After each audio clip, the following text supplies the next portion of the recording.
maneuver myself.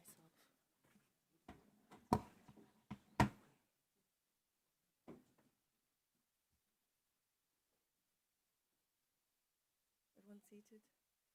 Okay, a very good morning to everyone. Nice to see so many of you here on a Monday morning to talk about the education system, and good morning to everyone joining online as well. I'm Suping Chan, I'm economics editor of the Telegraph, and when Joe texted me and said, would you like to moderate this panel, I said I was delighted to, because my day job is actually writing about interest rates and what Rachel Reeves is doing in Downing Street, but I actually think a lot of what I do is impacted by education policy and some of the great work that has been done actually here at the Centre for Social Justice, things like school absence, which I think will cast a long shadow on the economy for a long time to come. But today we're here to talk about rewiring education and the state of technical learning in England, and basically how we can rebalance the education system, and should we rebalance the education system so that more young people are excited about the prospect of a technical education. So I'm delighted to introduce a distinguished panel to talk about this subject. So if I start furthest away from me is Louise Gorsh. She's Director of Operations at Jericho. It's a Birmingham-based charity that helps young people just get on the career ladder and get on with their lives. And then next to her is Ian Solomon, Liberal Democrat MP and the spokesman for education for the Liberal Democrats. And then Lord Gove, editor of The Spectator, and of course former Education Secretary under the Conservative government. And last but not least, Jonathan, not last but not least, but Jonathan Gullis, he's a senior fellow here at the Centre for Social Justice, a former education minister and now representing Reform. I should tell the audience that at 11 a.m. we will be joined by Andy Burnham, the Mayor of Greater Manchester, to share his thoughts on what's going on in the education system and perhaps some other thoughts as well. But for now, let me hand over to Daniel Lilly, who's done some really important work on this subject. Thank you. Thank you everyone for being here today. So this event marks the start of this journey for the Centre for Social Justice. We'll be spending the next few years really getting under the skin of how we can rewire education and get technical learning where it needs to be. I'm just going to spend a few minutes framing the problem and then we'll head into the panel. So first, the context. As the slide shows, it's important to note that although our education system is unbalanced, it is not failing. On PISA rankings, Pearls rankings, and domestic measures, we see good progress in recent decades. But we also see a system that is hierarchical. If your GCSEs go well, you begin a trustworthy treadmill. You're highly likely to take A-levels, study them at school sixth form, and roll straight into university, often a top third university. If they don't go well, much of your time will be spent trying to get back on the academic route, often at a further education college, retaking GCSEs, or studying other equivalent courses. And as the chart shows, it's highly unlikely that you will continue into a higher apprenticeship or higher technical qualification. Instead, there is a cycle until you either get into university, leave education and start a job, or leave education and enter nothing. Much of this is because technical pathways haven't got going.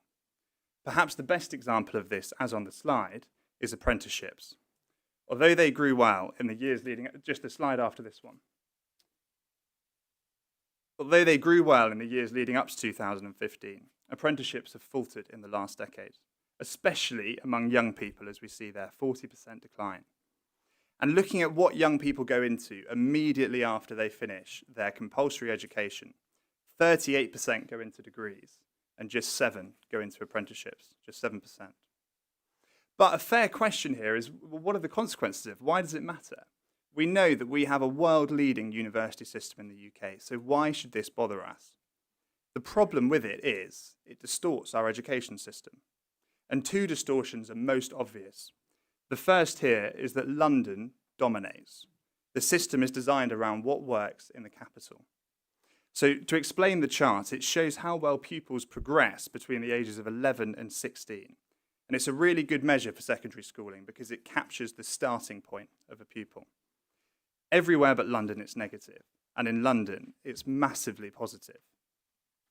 The second distortion is that those who are behind by age 11 tend to just fall further behind because there's no viable alternative for you if academic doesn't suit you. If you're behind when taking your SATs in year 6, age 10 or 11, you're 3 times as likely to become NEET, not in education, employment or training, at 18. You're half as likely to be continuing education. And you're also less likely to be studying for an apprenticeship. But sadly, it doesn't end there, because a distorted education system also distorts our labour market. And we see this in 3 ways. First is the NEETs crisis. 3 in 5 16 to 24-year-olds who are not in education, employment or training have no qualifications beyond GCSEs. And a third of them don't even have GCSEs. They were the wrong size in a one-size-fits-all system. And then the second 2 come as a pair, an excess of graduates and serious skills shortages. In the UK, if you look at 25 to 34-year-olds, we have 3 who are university educated for each 1 whose highest level of qualification is vocational. If you go to the Netherlands, that's 2 to 1. In Germany, it's 1 to 1. And unsurprisingly, the result of this is a situation where 5 years on from qualifying, a level 4 apprentice is earning over £5,000 a year more on average than a university graduate. The distortions in our education system make their way into the heart of our economy. So what do we propose to do about this? Well, that's why we're here gathered today. We're here to grapple with and debate this very question. It's why it's so valuable that we have a cross-party panel to look at how to solve this issue. But before we head into this, our report sets out 5 principles to start that process. First, that technical education needs to be designed around labour market value. Second, that the most successful technical training is relational, it's locally rooted, and it's tailored to regional strengths. Third, it needs to match the clarity of that GCSE to A-level to university pipeline. Fourth, it must be valued earlier. Technical training can't be simply chosen by those failing academic schooling. And finally, it must be designed according to what has historically worked here over the centuries, what works internationally today, and where the most encouraging signs are regionally, as we'll hear later. With that, I'll hand back to the panel. Thank you.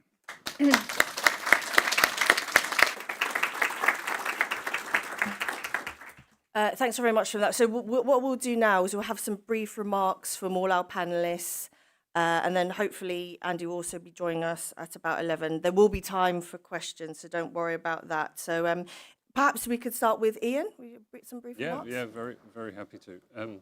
I mean, firstly, thank you to Dan for the presentation and for the report, and to the CSJ for bringing attention to this issue. I'm obviously really interested in this, and not just because I'm the Liberal Democrat Skills spokesperson.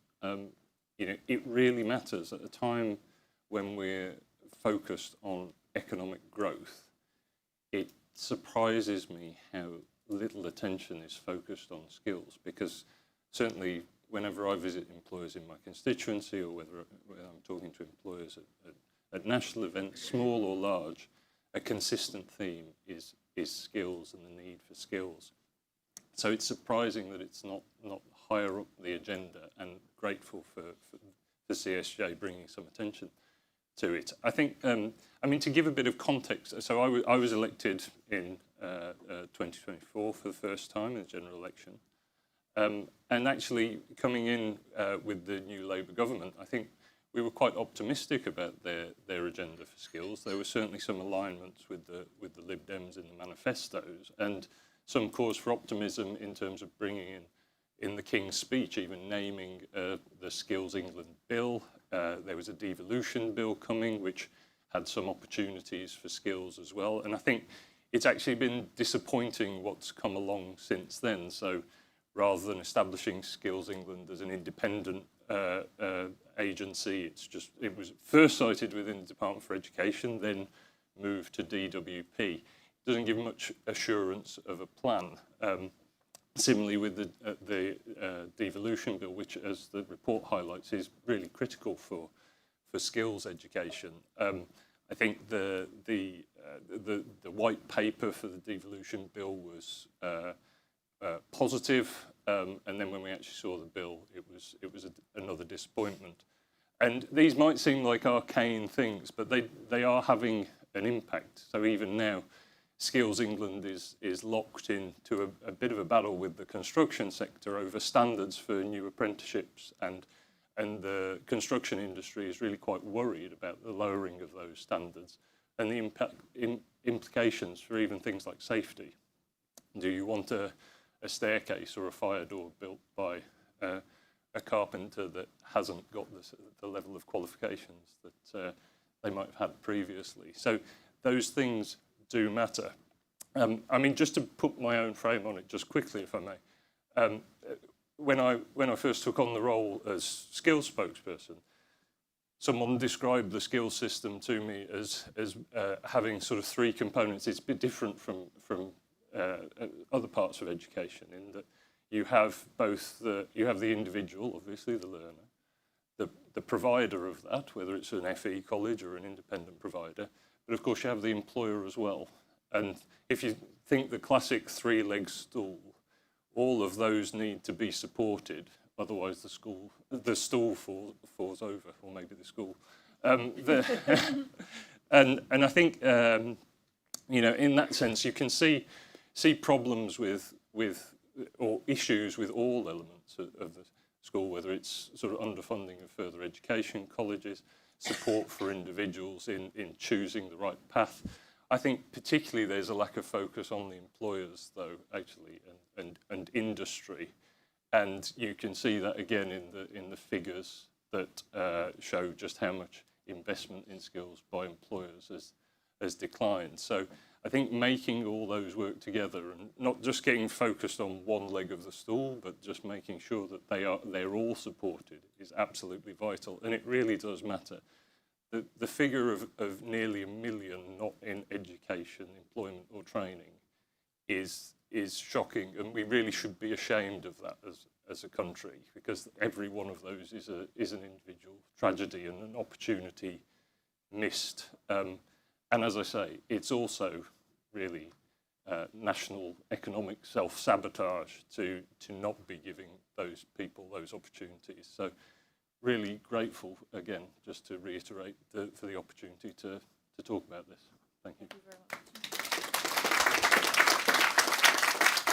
So Louise, you're on the front line of many of these issues. Can you just tell us a bit more about what Jericho does and your take on this excellent report? Yeah, absolutely. So thank you for inviting me along today. Again, I suppose taking, rather than a political viewpoint, I'm here representing the lives of those NEET young people and their experiences and the impact that has on them.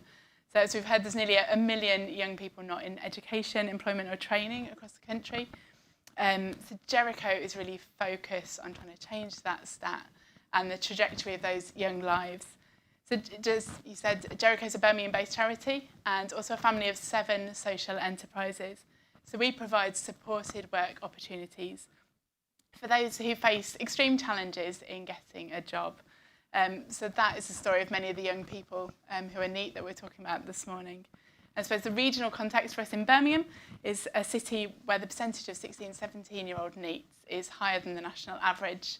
We've got a quarter of children growing up in households with income deprivation. So there's a lot of challenges facing the city, and I think realistic, achievable vocational routes into employment are absolutely essential if we want to see those stats change, but those individual lives that make up those statistics change. So Jericho particularly supports marginalised young people, as well as some work with survivors of modern slavery. So we do this through a whole range of programmes, including supported apprenticeships within our social enterprises. We also do some shorter term placements in partnership with local schools. So particularly for those children that are struggling with that mainstream pathway, that more academic route, perhaps struggling with anxiety, school attendance. And we also offer a range of part-time opportunities as well. So trying to provide that sort of menu of different opportunities for individuals. And for almost all those we work with, that traditional academic pathway is just not quite the right fit. Many have found mainstream school environments a challenge. Lots experience high levels of anxiety, maybe neurodivergence, challenging home environments, perhaps brought up in a culture that doesn't model employment and education as well. So they've not grown up of having that example. These challenges are complex and intersecting, and they make progressing into employment really challenging. But I think all of these individuals have got really valuable contribution to make, and it's just finding a way of unlocking that. They are capable of learning and creating that independent future if they're given the right opportunities in the right environment, and that's what we really want to do. And I think vocational qualifications, those technical routes, can play a really important role in that. We, alongside our work opportunities, provide a whole holistic package of support. So it's addressing those core challenges, as I mentioned, sort of anxiety, lack of skills, lack of confidence. And we try and adapt what we do and the way we deliver that to meet the needs of those individuals. So I suppose by way of example, it always helps to relate it to an individual, doesn't it? But one of our apprentices, Darren, had really high levels of anxiety, really capable individual, but really struggled with school attendance because of his anxiety. He was due to return to sit his GCSEs, but again, anxiety prevented him walking into that exam hall. So we've got a really capable young lad, but came out at 16 with no qualifications at all. So he joined us, really reticent teenager. His anxiety made it difficult to communicate with customers and colleagues, but actually being in that right environment that saw the potential in him, could meet him where he was at and develop him, meant that he was really successful in his apprenticeship. He's now confident to go on and apply for more technical apprenticeships and pursue that technical career. And he, most importantly, believes in his ability to contribute. Now, that's not specifically at T-level, but it's an example of vocational training, really unlocking the potential in an individual and being an alternative to that academic route.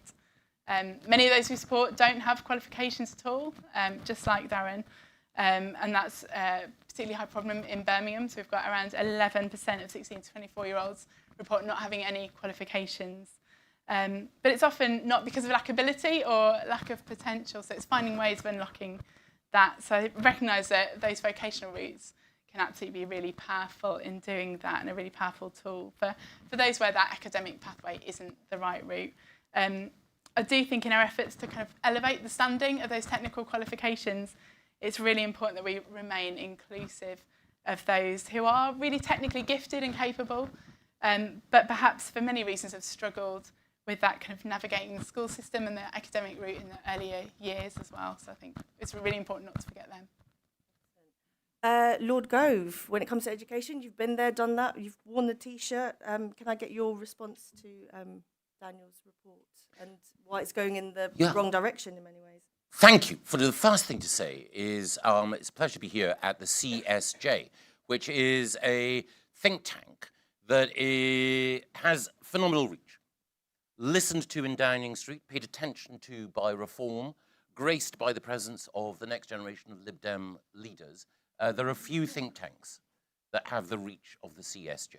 The second thing is a particular thank you to Jonathan Gullis for the role that he played in steering this. How can I talk about education when Jonathan was my pupil? And now he's proved himself to be not just persistently absent from the Conservative Party, but excluded. Nevertheless, Jonathan is a great man and was a wonderful minister, and there are a few people more passionate about education than he. Tony Blair once said that he could declare war on Iran in the middle of a speech on skills, and no one would notice, because the subject had such a narcoleptic effect on the political classes. So it's great that so many people have turned up today to engage in this detailed discussion of technical and vocational education. I'm deeply grateful, and it's due, I'm sure, to Jonathan being on the panel rather than any other panelist.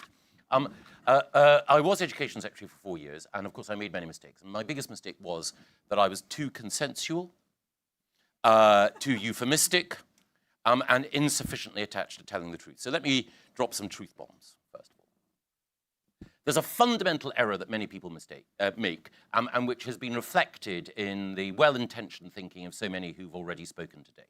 And that is to conflate two things. The problem that we have with 20, 30, 40% of students who do not achieve their full potential, who are either persistently absent or don't secure GCSEs, and the quality of technical and vocational education. And the conflation of the two reinforces a particular point.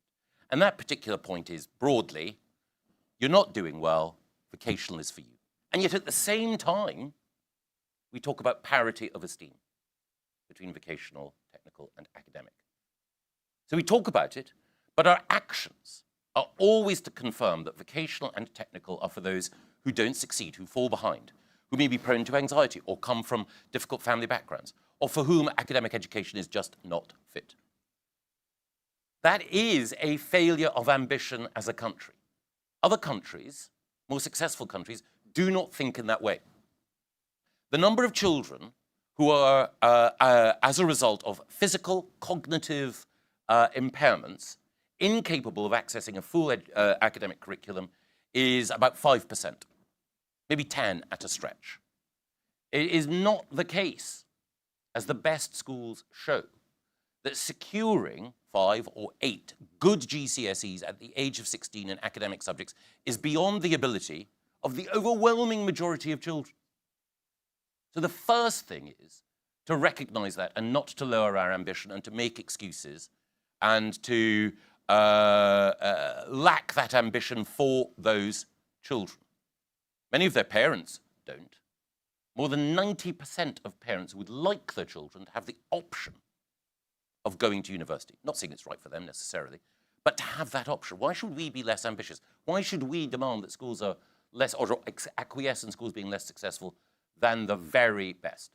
Second thing, the two most important vocational subjects, English and maths. The key to everything else, clear communication and numeracy. And so therefore any attempt to dilute a focus on those is a mistake. The third thing, rigor. Why are there people with university degrees who are unemployed? Because they've done the wrong degrees in the wrong institutions. And the content of those degrees is insufficiently rigorous to render them attractive to employers.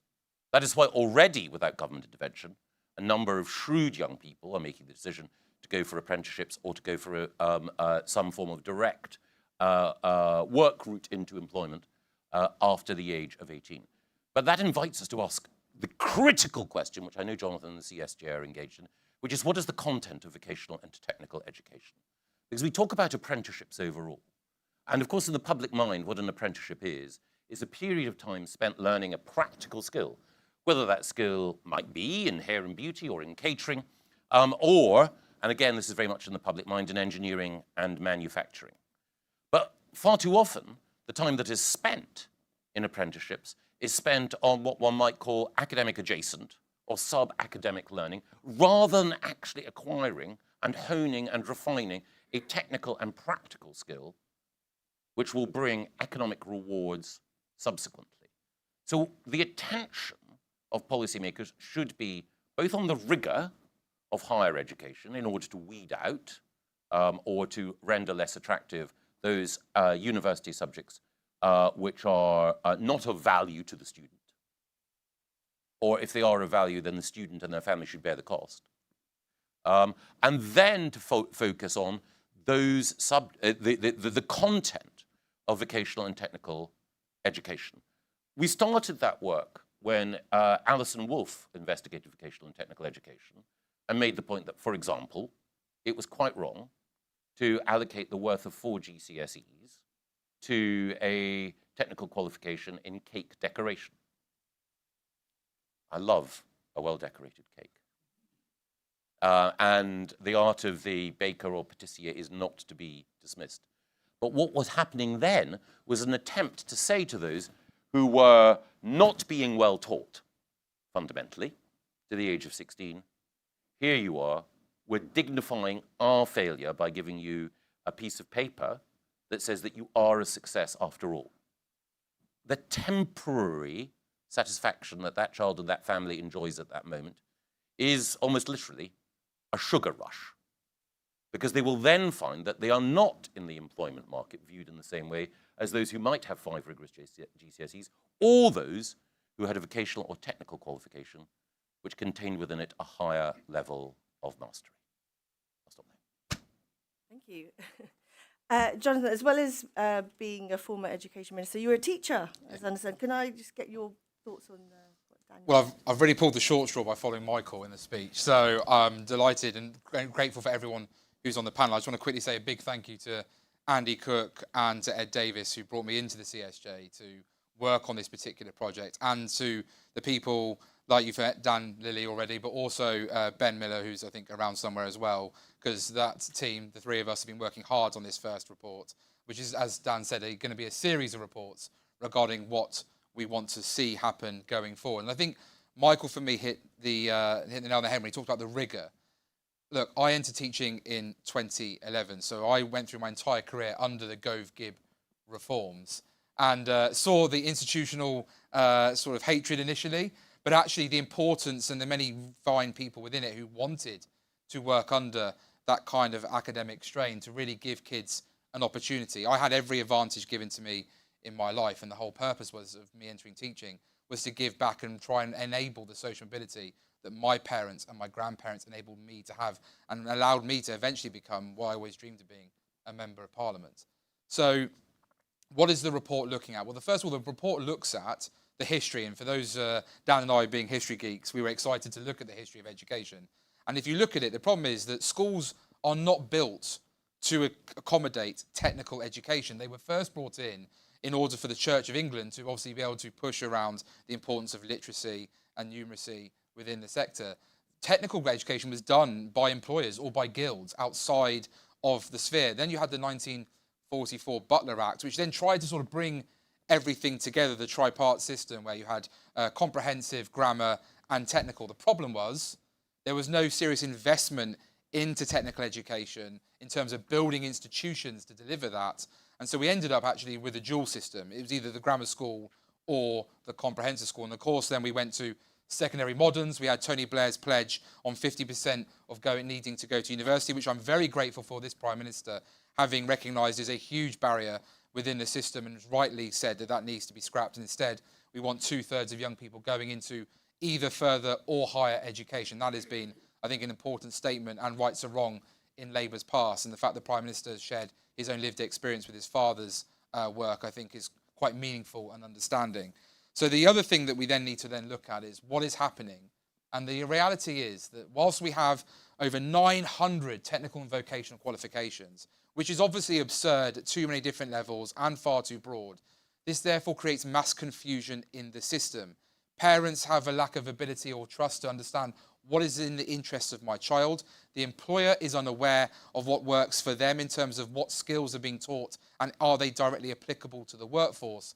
And the people themselves start to question whether or not this is the right thing. And through no fault of their own, nor the fault of schools, obviously we'll hear from their teachers who went down the traditional academic route of GCSE, A-levels, and university, that is the path to success. And so ultimately, it therefore leads to, as we've seen, a shocking number of young people choosing not to look even at the apprenticeship route because simply have failed to understand it. Which is why when we saw qualifications like the T-level introduced, whilst it was well-meaning, I think the last government has to accept it did not push it or explain it to the workforce or employers or young people enough, with the fact that we've got surveys showing that 1/3 of employers don't even know what a T-level is based on surveys that have been done. Now, the government under Bridget Phillipson and the Secretary of State for Department of Education has rightly talked about needing to sort out the vocational system and has talked about introducing V-levels as a way to streamline, make sure that there's no natural crossover with T-levels and B-Techs as they will now be rebranded into V-levels in the future. But also, then work needs to be undertaken, as Michael says, is what's the rigour that's going to be put into those V-levels? What's the learning going to be? Are the skills applicable to the workforce of today? So, for example, we have to accept automation and AI are going to have to play a huge part in that. What is that featuring within the current curriculum? As well as obviously looking at those more traditional skills. I remember Churchill China, a ceramics manufacturer, and they said that they're spending their time teaching their workforce to look in a Japanese method of looking at the conveyor belt that the pottery will go through. How can we speed things up? What can you do? And actually in trying to engage their workforce to come up with ways of reducing costs and at the same time coming up with solutions, but retaining the workforce because it's the workforce that is creating the solutions to those very problems. And I think that in itself is very creative. And a workforce, by the way, will overwhelmingly not have more than maybe 5 GCSEs at best in a place, sadly, like Stoke-on-Trent, where the education system has worked hard, but the qualifications are still well below national averages, meaning many young people, unless they're able to move to university and beyond, are being stuck in a cycle of poverty that is heartbreaking to see. So I think that the key, therefore, is to remember that what we want to see is, I say, a system that's really considered about how we can create an equal to the EBAC that Michael introduced. The EBAC, the English Baccalaureate, is something that the CSJ, and in this report we want to make abundantly clear, must remain and must be respected. But we need a technical alternative with the same rigour and therefore the same seriousness that's taken by employers and of educationalists alongside it, as you see in Germany, as we see in the Netherlands, in order to offer parity of esteem in its truest form possible. Because there has been a lot of talk about the English Baccalaureate, and the reality is, if you have a look at what Dan pointed out in his slides earlier, there are many kids that by the age of 11, whether we like it or not, we can see the destination they're likely to go on. That doesn't mean we have any less expectations for them. But instead of them making them sit the full EBAC, could we have a technical back alongside of it that might be better suited? They still absolutely must do English, must do maths. I would say they must do science as well. But what else can be done in that space to encourage and look beyond, as I say, traditional maybe history and geography, where someone like myself would be naturally more excited or interested to look at. So I think that is rigorously important that we have that debate and have that discussion to come up with something that runs alongside of it. So, for example, some schools are already selecting. And it's a dirty word that's used in the education sector, but the truth of the matter is only 40% of pupils are actually entering the full EBAC already. Schools are already streamlining kids into different groups. They're just not publicising it like we used to see on data. So let's be honest about it and say from 11, we are going to look at pass to 13. And at the same time, let's give those on lower prior attainment the boost they need in their literacy and in their numeracy to make sure they get that time. And at 13, let's start having that honest conversation about which stream will suit which children to make sure they come out with the best outcomes that works in their interests and this country's interests. Because we all know and we all hear continuously about skill shortages in the economy. Well, there's either two ways we're going to solve this. There's either the way that's been done relentlessly by governments of all colours over many years, which is to pull the lever of mass migration in order to fill those vacancies, which is a cheaper solution for both the business and for government. Or there is an honest solution, which is we invest, and it will take a large amount of investment, and then rather than having a 2 to 5 year navel gazing exercise, have a 10 to 20 year understanding, to make sure that we invest instead in our young people, in our workforce, so that those people can then fill those vacancies and fill those roles. And that means making sure that we have that understanding, for example, of something that I think Nick Gibb introduced, which I understood the logic of, where he said, for example, for an apprenticeship, you had to pass your English and maths in order to do it. For me, that was a barrier to young people. They didn't need to be put in their way had they already post-16 studied those qualifications. So rather than send a kid who's likely to be truanting from school, very sadly, or have difficulties at home, rather than make them go back to college, which would be a battle in itself, just get them into the workforce under an employer who cares and will invest in them, because employers relentlessly tell you they invest in their workforce because they need their workforce to have the skills going forward in order to make their business profitable as well. So there is one exciting chapter, and I think I've just seen the man out in the corner of my eye. There is one exciting exercise that is taking place to have an alternative to the EBAC, a technical qualification route that will bring the rigour and the respect with employers, but also make sure that it gives kids in the Greater Manchester area that real opportunity. And that's why when Andy Burnham introduced the MBAC, as it's known, the Manchester Baccalaureate, I was unashamedly one of the very first I like to consider politicians at that time to come out in support of it. Because regardless of party politics, what Andy has done is worked tremendously hard to get employers on side to offer high-skilled, quality work experience for young people, get colleges and schools talking to each other about making sure that there are clear, defined routes into employment that may be from not just the traditional GCSE, A-level and university route, and made sure that he's brought the community of Greater Manchester on side with that too. And our next report will be specifically exploring the Manchester Baccalaureate and Andy's, what was, an idea one day in his head to now the conception, to the point where I can tell you every head of a multi-academy trust in Stoke-on-Trent has gone to learn about the MBAC, and they're now trying to create the Stoke back. So Andy is inspiring already across all regions of our country. So I'm delighted to hand over to Mayor Andy Burnham. Yes, I don't think he needs any introduction. So Greater Manchester Mayor Andy Burnham, there's only one question on everyone's lips today. What's the secret to the MBAC success? That's it. That's all everybody is talking about all over the country. And of course, I've read every single word of the CSJ report, the brilliant report, because I didn't have anything else to do at the weekend. So I'm really familiar with it all, and it is wonderful. And Jonathan, can I just say, you were, exactly as you described, an early supporter, and it really meant something to me, actually, that what I was saying had that reach when you gave me that support. And I think it's brilliant, actually, that the main parties are all signatories to this report. It does have to be cross-party. And finally, if we have that cross-party alliance, I think we can make the change in this country that we need to around the status of technical education. And Michael, if I could just thank you too while you are there, because it was the Trailblazer devolution deal that you and I agreed in 2023, which opened the door for Greater Manchester to go into this space with a role in post-16 education. And we took that opportunity and really ran with it, and it wouldn't have happened without you. What I wanted to say today is just to describe why this has to be mission critical for our city region. We have to have a place where there's a path for every person growing up in Greater Manchester, for them and for what we want them to achieve, but also for our economy. We risk the growth that Greater Manchester has got if we cannot supply the talent into a fast changing industry in Greater Manchester. And that has very much been the thinking behind what I've tried to do. If you go back to the sort of second half of the last century, we suffered from a combination of deindustrialization and a shift under all governments in the education system to the university route. That happened under all parties, so there's no one's not got something to answer for here.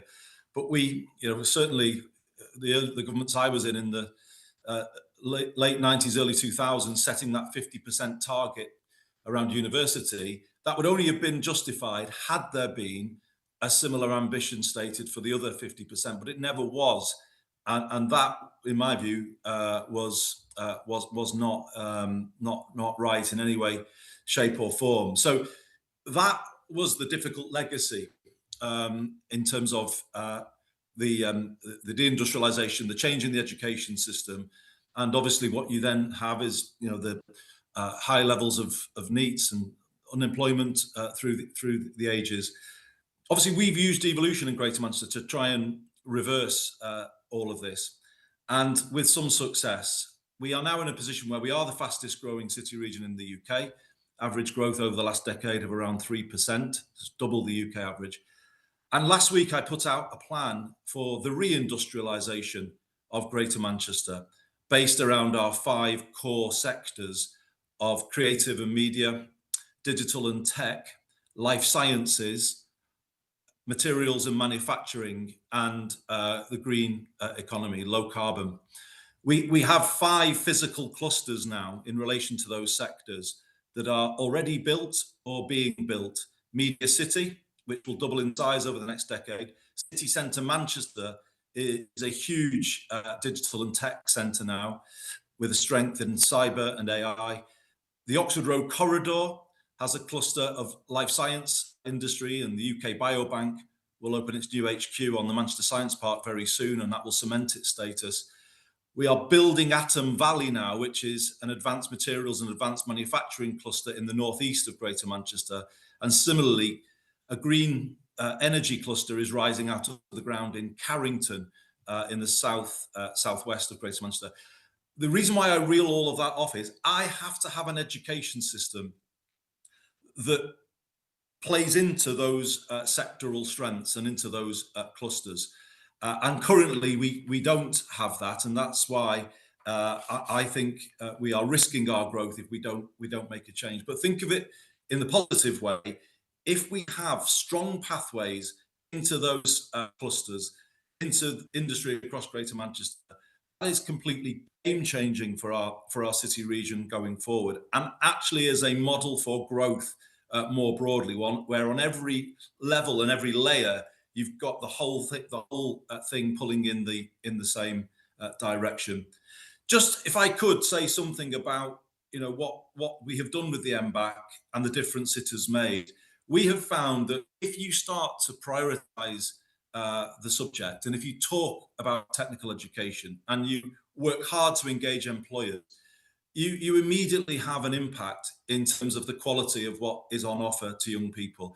I have asked the Greater Manchester Growth Company to use their contacts book in business to secure the 45-day T-level placements for our young people. And we've just recently announced that we've secured 1,000 in the last year, 375 employers, the NHS providing placements, the B Network, our public transport system, Greater Manchester Police, alongside names like IBM, Auto Trader. You can see a huge number of blue chip names in our city region who are providing placements.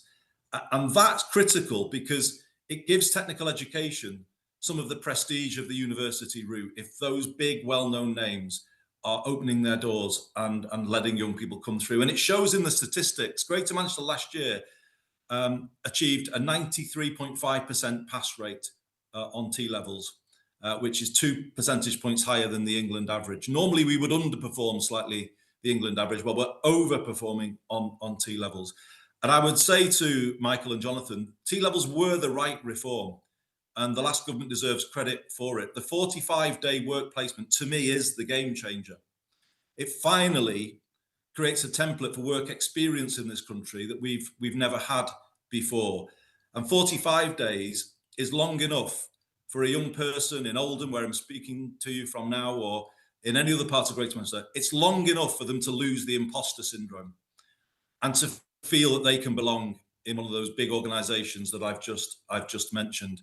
And I believe we should be making it mandatory, actually, for local areas to have a supply of 45-day work placements for every young person who wants one. If that was a guarantee growing up, that you can have a 45-day placement, I think it would have a hugely beneficial impact on the rate of young people not in education, employment or training, which I think I'm right in saying currently is around the 1 million mark.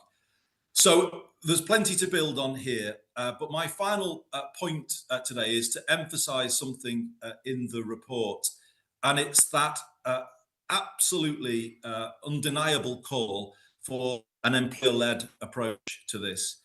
This will only work, we will only build a modern technical education system on a par with the academic route if it is truly employer-led, because you have to work back from the jobs that they have and the opportunities that they have, and then work back into the education system to build those paths back for young people. They have to specify what they want and what they need, and then you build from there. And the reason why the MBAC is important, and why I resisted calls to drop the M from it, people said it should just be a national system. Our economy is different from the West Midlands or from the Liverpool City region. There would be a lot of crossover, of course there would, but there are different sectors in those places: ports and marine in Liverpool, automotive in Birmingham. And actually, by calling it the MBAC, you make it very relevant to young people, because Manchester is their world, it's where they want to be, and it connects them to all of that.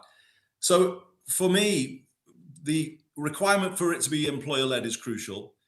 And also the fact that economies are different mean something that we haven't yet achieved, but I hope this report will achieve.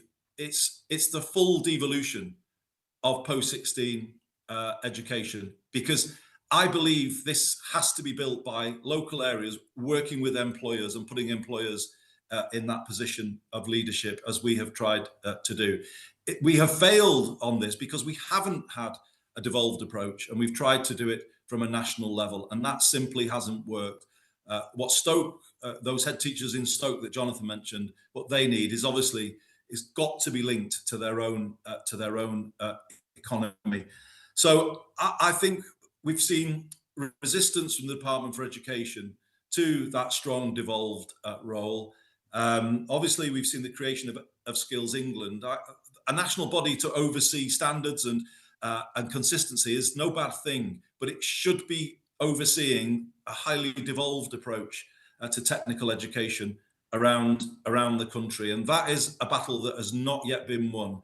But with the cross-party support lining up behind this call for rewiring technical education, perhaps we may be able to make that breakthrough soon. So huge thanks to all of my friends there at the Centre for Social Justice. I've always appreciated your support for what we are trying to do.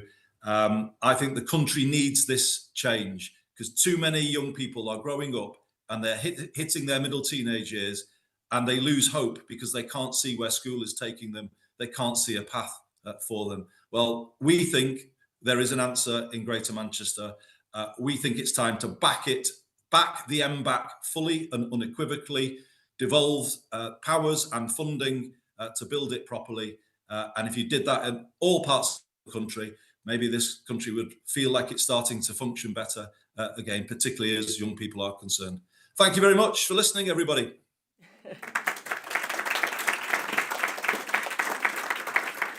I am going to open it up for questions very short. Just out of interest, how many of you here had some sort of careers advisor in your school or in college, someone that you could talk to?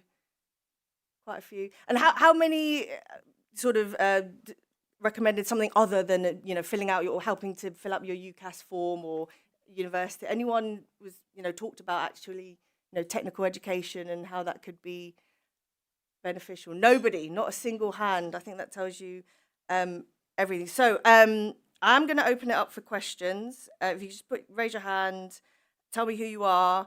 Andy, I do want to address, there is an elephant in this room, and before, to stop this perhaps getting out of control, I just wanted, if you might say a few words. I mean, you said on social media you were disappointed last night about the Labour Party's decision. I mean, do you want them to change their mind, and do you think the economy is going in the wrong direction? Oh, I've said everything I think I'm going to say about that today. I'm very much focusing on my job, I think I'm just going to leave it there if that's okay. I'd rather just talk about what we're doing on technical education in Greater Manchester. Can I ask more broadly to the panel? I mean, Andy, you talk very passionately about this being employer-led. You want a 45-day placement for everybody. I mean, in what ways are government tax policies helping or hindering that cause? I don't know if anyone wants to start in the room. I'll take a stab at it. I mean, I talked about sort of not the employer leg of the stool being possibly the weakest at the moment. I think it is both employer-led in terms of getting in touch with being employer-led in the system, and that's why the concerns around what's happening with Skills England at the moment are serious. But then also, that drop-off in investment by employers, what can we do to incentivise that? We provide tax credits for capital investment. Why not investment in human capital? So I think there is a principle there of incentivising employers rather than just beating them with a stick to say, you must provide this. Yeah. Could I jump in on that point, if that's okay? I think there's an obvious change that could be made, and it's full retention of the growth and skills levy in regions and local areas. Because I hear that big companies particularly feel a frustration at times that they can't deploy that funding in the way that they would want. If you want an employer-led system, I think the funding that business is already providing should be completely retained within the areas where they are operational, and that to us is a change that is desperately needed to make. I think there's a winning hearts and minds point, and I've had this with the MBAC. I mentioned the work our growth company has done. Using their contacts book, if you like, and going around and ringing up and trying to get T-level placements, which is what they've done very successfully. The common experience is the placement works better than both sides expected. The young person definitely gets more from it than perhaps they expected, but the business too. It's long enough for a young person to feel at home and then start providing insight to organisations that they find incredibly incredibly valuable. So because it's of quality, because it's long enough and it's of quality, it actually works for both sides. And I was at IBM recently. I asked them a couple of years ago when they were opening a new office in Manchester City Centre. They asked me, is there something you want from us? I said, well, yes, actually, T-level placements. And I was with them recently, meeting that I think the first 9 that they've got, and they just said we're just blown away by it. It's just the way to recruit. And once you've made that change, and once people have experienced it, what we find is it quickly becomes established. Any questions? Oh, yes, sorry, no, just please, to yes. add on, look, I think it's undeniable from what we can see from the economic data being produced that hiking insurance on employers has had a detrimental impact on the workforce. And then, quite frankly, something that many people don't want to talk about is that equalising the minimum wage for an 18-year-old to a 25-year-old is also going to have a negative impact. A 25-year-old is going to have different qualifications, different skill sets, and different experience that's going to have, therefore, an ability, well, in a normal workforce, for that person to be paid naturally higher than someone who's coming into the system for the very first time. And those two factors together, and I speak to ceramic manufacturers in Stoke-on-Trent, as well as those in other sectors too, who have said that has had a negative impact on them looking for youth unemployment. And if you look at youth employment, sorry, and if you look at the work done by the Centre for Social Justice, it is hard to see the fact, hard to miss, sorry, the fact that there is half of those who have now come off payroll are young people. This is a very worrying trend, and it is going to have a detrimental impact on people feeling good. And obviously the papers today saying about 700,000 graduates currently on benefits rather than being in work. This is, again, a worrying statistic. So I think in the broader scheme of where the economy's at, employers are feeling the pinch quite aggressively. But where Andy is absolutely correct is if we haven't got a mayoralty like you do in Greater Manchester, in Staffordshire, the Chambers of Commerce could be working right now with their contact books to be making sure that the colleges have the ability to provide those important T-level entries, like in digital in Stoke, where, for example, we have, let's say, the digital T-level on offer from the Sixth Form College. We also have Staffordshire University, which is the leader in the country when it comes to video games and e-sports graduates. And something I didn't think I'd ever say, and probably made it sound very uncool now by saying it. But, you look at the fact that in South Korea, you'll get 40, 50,000 people showing up to watch an esports tournament. The fact that the National NIA in Birmingham, 100,000 young people descend from across the country. The fact you've got esports teams based at the Copper Box in London. Stoke-on-Trent has the full fibre, has the university, has the digital T-level as well, and yet has not been able to grasp those opportunities because that lack of devolution in giving those powers to areas and regions in order to make that possible has been a huge thing. So I think you've got Chambers of Commerce who should be using their phone books to help with the colleges get through, because there's lots of well-meaning teachers and lots of well-meaning college leaders. It's very different when the Chambers of Commerce is calling up saying, come on, you need to step up and do your bit too. Any questions? Yes, sir. Just picking up on the growth and skills. Please introduce yourself. Yeah. Hi there, Steve Rigby from Rigby Group. We're a large UK employer. Just picking up on the growth and skills levy point that Andy referenced, which I completely concur with.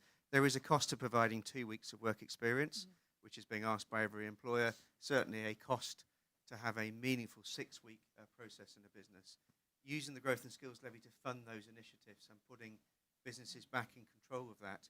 Frankly, even if we had to increase growth and skills levy by 10 basis points to 0.6%, I think businesses, if they could get back in charge of learning and development, focused on young people and, importantly, adults as well, who are going to have to go through their own transition, if we could get businesses back engaged with some level of control, which we don't have today. Often I give mine back to our combined authority or to our charity partners, because we can't, frankly, give apprenticeships to people in their 40s and 50s. It's not the right mechanism.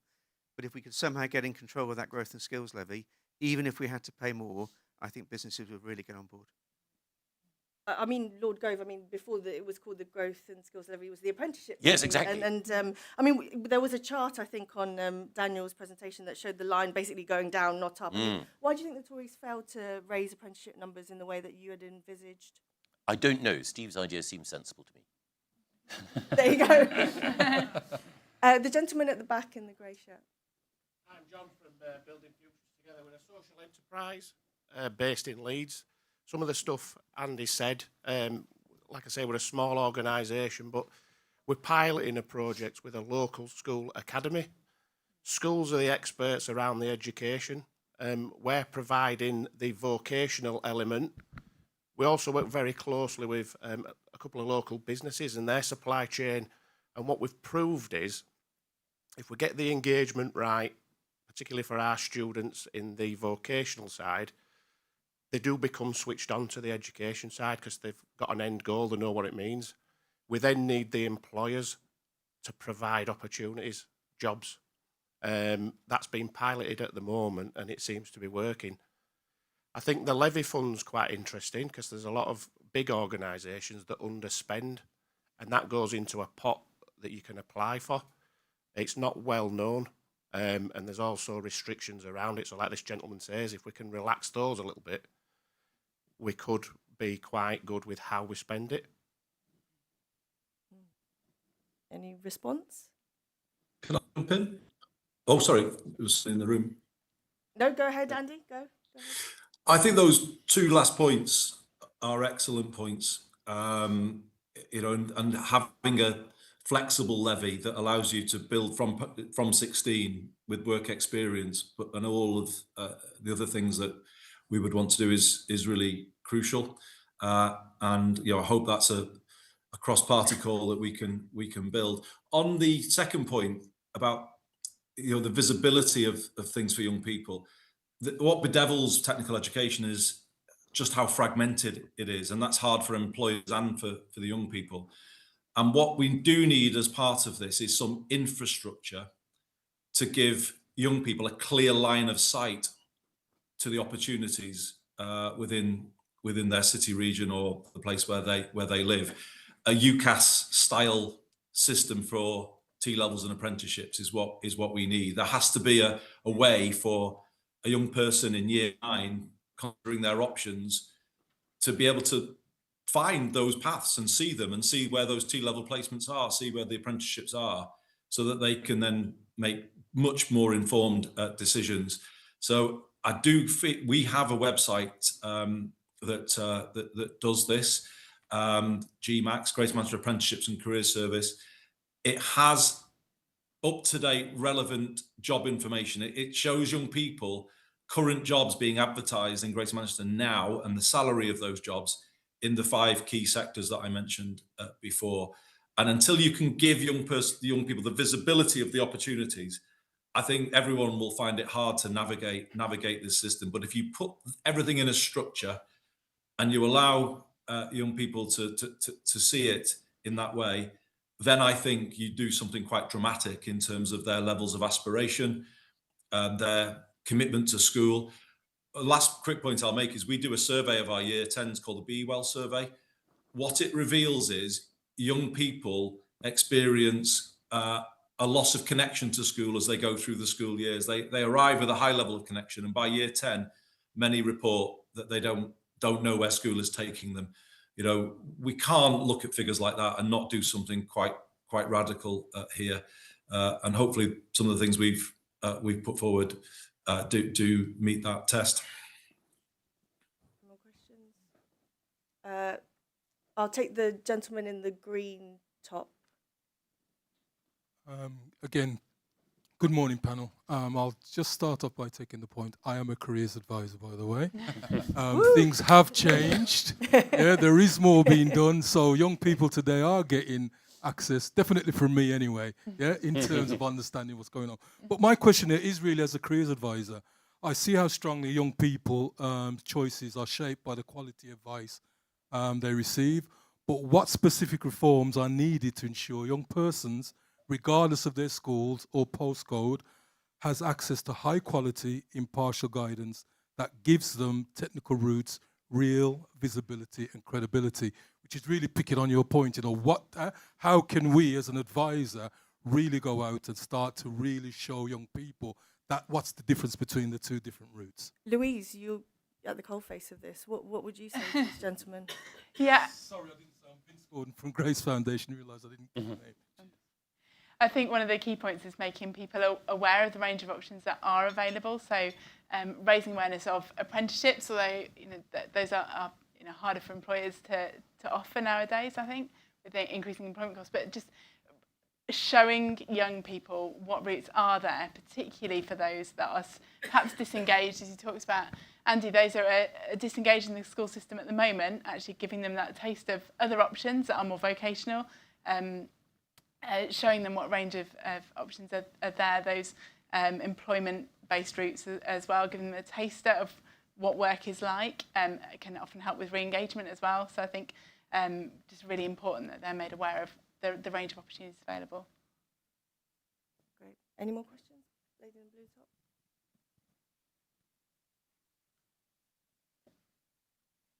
Hi, Genevieve Hall-Allen from The Telegraph. I've got a couple of questions for Andy. First of all, on skills. Do you think that Labour, if it kind of fails to grasp this technical skills issue and fails to get the NEETs numbers down, then the party is just going to continue to lose support among young people, perhaps to reform?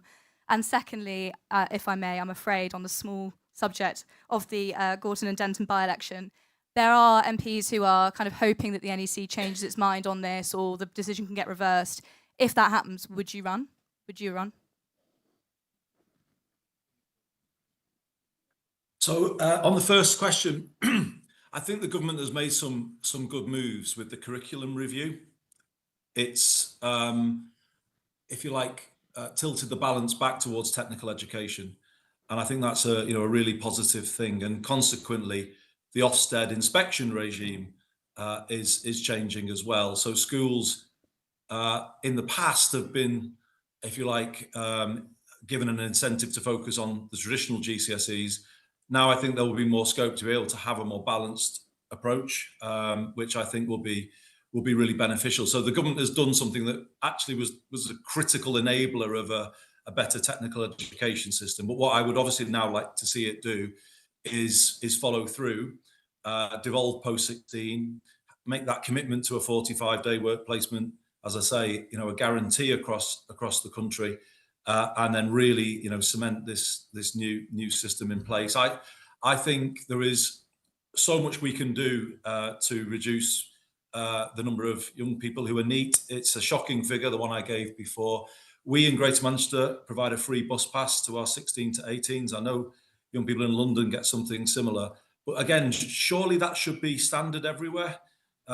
Surely there should be no barrier in their way at 16 to connecting with the opportunity that they want. But sadly, the cost of transport, I think, as the report makes clear, is a barrier to young people. And so I would encourage the government to look at all of those things. If all 16 to 18s in England had free bus travel, I think you would easily recoup the investment in that by reducing the rate of young people not in education, employment or training. And on the second point, I'm afraid I'm going to come back to my earlier reply. I refer the honourable lady to the reply I gave earlier, I think is all I could say here. Any more questions? I'll take a sweep. This gentleman. Any more? Yeah. And the lady at the back. Yeah, those two. And this gentleman here. Thank you. My name is Satnam Verdi. I'm chair of the Education Law Association. In that context, I'm very conscious about the disparity, nationally in things like fixed-term exclusion rates and permanent exclusion rates, and even absenteeism. They are, for whatever reason, much lower in London and the South East, much lower. So I'd welcome the panel's sort of comments on how we address that, perhaps in the context of, there's a very excellent report on which I congratulate the CSJ, section 5.2, about the imbalance in favour of London, but also in the context of, are there lessons that the rest of the country can learn from London schools, rather than just point out, the apparent imbalance. London schools do have much lower, PX rates, etc. Some of that is correlated with bizarrely high immigration in classes. So, are there cultural factors at play? And so I just wondered if that's something which the CSJ might want to explore in future reports, to see why these discrepancies are so large. Thank you. And just quick fire, because I'm conscious of time. lady in the red jacket, and then this gentleman at the front. Hi, thank you to the panel for doing this. Andy's mentioned Manchester's got more pass rates on T levels than the rest of the country. Growth obviously better in Manchester at the moment than many areas. Do you guys see a link between that? And obviously to Andy, do you see a link between those two? This honourable lady will try one final time. Andy, do you have a message to any of those MPs today disappointed by that NEEC decision? Thank you so much for your time. And the gentleman at the front. Good morning. My name's Adam. I'm from Money Wellness. We are one of the largest free debt advice providers in the UK, and we're based out of Media City in Manchester. I think I wanted to touch on financial education and then the importance of that. I think recently we did a survey where we found that 94% of the people that we supported did not receive any financial education growing up, and 4 in 5 of those believe that had they had some financial education, they would not be in debt. And I think kind of the importance of vocational and technical routes. These are going to be youngsters that are going to be getting money through the apprenticeship wages, probably more than they probably had in their life. Make sure that they are aware of the financial education, make sure that they know what they're doing with their money. What's open to the panel is what can we do about financial education to make sure that those individuals are informed and educated. Right, so we've got questions about London's importance, T levels, and just knowing your basic maths. Who wants to go first? Teacher, let's go for So on London, I think the London Challenge was a brilliant thing, and I'm assuming Michael might correct me, was a premise for some of the work that Michael did when it particularly came to the academisation. And a good friend of mine, David Benson, who was the head of a school, Kensington Aldridge Academy, right beside Grenfell Tower, and obviously had to come in and deal with that enormous tragedy for those young people. But the results he's producing and the destinations of those young people was quite extraordinary. I think actually David had a bit of help alongside Dominic Cummings and others in preparing Michael when he went into government in 2010 for the academisation of our system. And I think one of the things that we should do is London Challenge needs to be amplified in every part of the country. I certainly feel frustrated that we didn't fully academise across England when I was in the Conservative Party. Sorry, Michael, there was a Freudian slip there. When I was in the Conservative Party and when obviously I was a member of the Conservative Party in government. And I think you are right to highlight that, of course, if you look at the data, it doesn't lie. When I was in the Education Select Committee, particularly when it comes to white working class and boys and girls, only do they beat Roma Gypsy community when it comes to outcomes. And when you particularly look at Indian community, Chinese community, high and well outperforming, part of that is absolutely parental expectations and parental support in some circumstances too. And we need to have those higher aspirations. But it is, as Andy has said, about making sure that I think we devolve powers. I really do believe in the importance of devolving powers to regions to enable leaders to actually then engage with their local community and offer those routes and opportunities. In terms of financial education, I think I've got some game when I was that I tried to create when I was a teacher on TES's website still as a free resource. If anyone really wants to see how tragic probably it was. But it was designed to try and improve, because I was a citizenship and PSHE teacher. And you are correct. Look, I come from a family where my mum's an accountant and I still go to my mum for financial advice, and because I don't still understand the world and how it works. And you are fully correct in saying that we need to have that better understanding and education. How that's delivered, I think, for example, within the maths curriculum, there could be elements where you do get kids to solve basic accountancy problems from a young age, going through, so looking at books and where's the mistake and how can you rectify it, teaching them about APR and mortgage rates, etc., etc. I think that is a really important part of our system too. But as I say, I think what we really want to get across with our report, and it's so important, as you can imagine, I want to plug it again, is those 5 pillars are so important that we want to use as a premise for everything that we go forward. And please do keep an eye out for the second stage of the report, where we will look at the Manchester Baccalaureate to explore with Andy and his team everything that's happening in Greater Manchester. And then hopefully, I'd love to get Ben Houchin in Teesside, Luke Campbell in Hull and East Yorkshire, and any other mayor who can try and negotiate powers from government, or maybe has powers to try and rectify what's going on in their regions by having a similar system. And we at the CSJ would love to work with them with the knowledge we've gained from Andy. And I know Andy's also very generous at sharing what he's done to make sure this is something, regardless of which political party runs those areas, can deliver those type of prospects. Any last words, especially from the man from Manchester? Well, look forward to seeing you in Manchester, Jonathan. As I say, the first one is excellent, and 5 pillars that you mentioned are the right ones, and we look forward to building on that with you and seeing if we can create a template that could be the B back in Birmingham or the L back in Liverpool. A standard structure that you can tailor locally for the area that you're in. I think that's what we should be working towards here. I think it's perfectly achievable.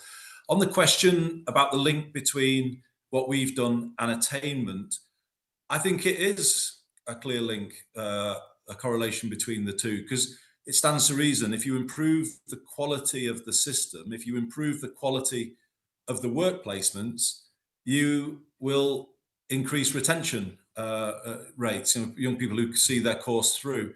And actually, some of the most amazing evidence that's coming from here is that many young people end up working permanently for the employers that provide them the 45-day placements. I think some statistics says over half in some parts of GM. So, this is what this is about. And we're getting placements from the NHS for the first time, midwifery placements, placements at the Christie in their lab. So think about that. Finally, a 14-year-old starts to get a clear route as to how they work in the NHS. That hasn't existed before, but that is hugely motivating, I think. And the B network I mentioned, engineering jobs, driving jobs. We're linking the T levels to things things they know and are very visible in their communities, and giving them a route into those organisations in the end drives better performance, I think, from a learning point of view. And the statistics say that. And just simply, politicians talking about technical education raises its status. It changes the conversation. It lifts it up. And, that's an important part of it as well. And it's why, again, I come back to it. I thank all the main parties for backing this report. And on the question, I suppose I can't do my ignore it act again, can I? What's my message to MPs? Come up to Manchester. There's a by-election about to happen. We need your help.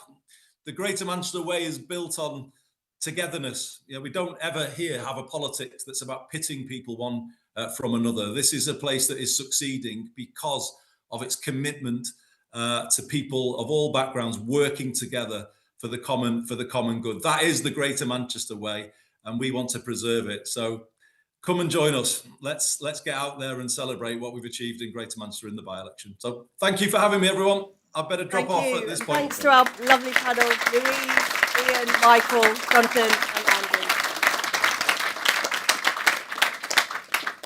I think you're free to go.